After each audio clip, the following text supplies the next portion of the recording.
Okay, if you're a golfer, this title probably hits a little too close to home. It's that feeling, right? You are absolutely flushing it on the driving range, feeling like a tour pro, only to step onto the first tee and it's just gone. So what's actually going on? Well, the entire problem, the root cause, can be boiled down to just 5 simple words. And that's it. That's the secret. You are spending hours and hours meticulously training a part of your brain that is, believe it or not, completely useless on the actual golf course. And in this explainer, we're going to break down exactly why, and more importantly, how you can start training the right brain.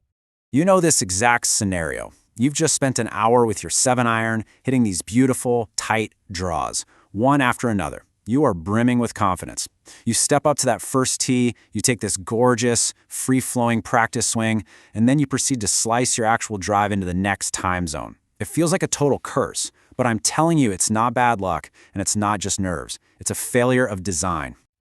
That's right. The way that almost every amateur golfer on the planet practices is, scientifically speaking, designed to make them better at one thing and one thing only: practicing. You're building this incredible skill that only exists on a perfectly flat mat with 0 consequences. The problem isn't your swing, it's the method. And that method has a name. Meet the villain of our story, block practice. It's the default setting for pretty much all of us. You know, you grab a medium iron, you aim at that 150-yard flag, and you just hammer away, hitting 20, 30, 40 balls in a row. And you know what? It feels so productive. It feels like you're grooving your swing into muscle memory. But what's really happening is you're falling into a really powerful cognitive trap. So after a few clunky shots, you start to pure it. That feels good, right? Your brain gets a little hit of dopamine, you feel amazing, you think to yourself, yes, I've finally figured it out. Well, that feeling is what researchers call the illusion of competence. You're not actually learning a durable, long-lasting skill. You're just making these tiny, little micro-adjustments based on your last shot, using only your short-term memory. And honestly, this analogy is perfect. Block practice is the ultimate cram session for your golf swing. It feels super effective right there in the moment, but the skill you're building is incredibly fragile because it never gets encoded into your long-term memory, which is the exact memory system you need to rely on when you're out on the course. So, okay, if block practice is the big problem, what in the world is the solution? Well, the answer lies in the science of what's called transfer. That's the ability to take a skill you learned in one environment and successfully apply it in a totally different, more chaotic one. We have to stop practicing for the sterile lab of the range and start training for the wilderness of the golf course. And here is our hero: random practice. It is the exact polar opposite of what you're probably used to. The rule is simple: never hit the same club to the same target twice in a row. You hit a driver, then a wedge, then a 5-iron, then a little chip shot.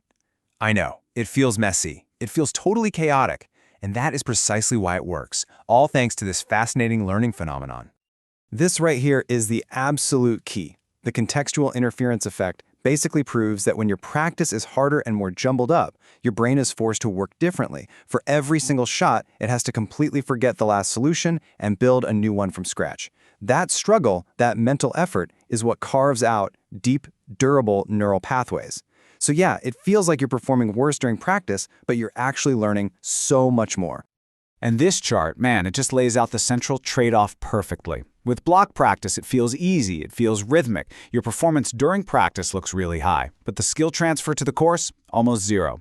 Now look at random practice. It feels hard, chaotic. Your practice performance is going to be lower. You'll hit more bad shots, but the skill transfer to the course is incredibly high. So you have to make a choice. Are you practicing to feel good on the range, or are you practicing to play well on the course? And as if that's not enough, the range environment itself is lying to you. First, those forgiving turf mats, they let you get away with hitting it fat, masking major swing flaws. Second, the perfectly square hitting bays, they align you automatically. That's a crutch you just don't have on a crooked tee box. And maybe most importantly, a bad shot on the range costs you nothing. There's no pressure, no anxiety, which means you're never actually training the part of your brain that has to handle pressure during a real round. Okay, so that's all the theory. So what does this look like in the real world? How do we actually put this into action? Well, let's talk about the 20-20-20 blueprint.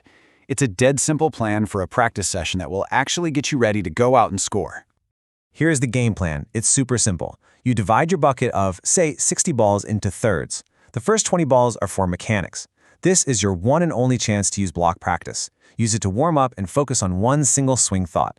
The next 20 balls are for calibration. This is pure random practice. Hit a driver, then a pitching wedge, then a 6-iron. Force your brain to constantly adapt. And the final 20 balls? That's for simulation. Actually play imaginary holes from your home course. Go through your full pre-shot routine for every single shot. Make it feel real. So this is what that perfect practice session looks like visually. It's balanced. A third of your time to get the feel of your swing, a third to build those adaptable, random skills, and a third to rehearse the whole mental and physical process of playing actual golf. If you're spending 90% of your time stuck in that mechanics phase, you're just training to be a range hero. Now, I've got to be honest, making this switch is tough. Random practice often feels like failure. You're going to hit more bad shots. You might even leave the range feeling less confident than when you arrived. And that requires a massive shift in how you even define a good practice session.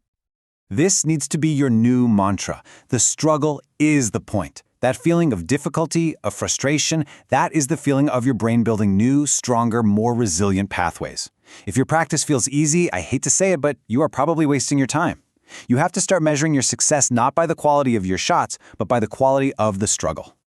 So what should you be aiming for? Well, this is what learning experts call the sweet spot. If you're doing a drill and you're succeeding 90 or 100% of the time, that drill is way too easy. You're in performance mode, not learning mode. You want to find challenges where you succeed about 2/3 of the time, maybe 60 or 70%.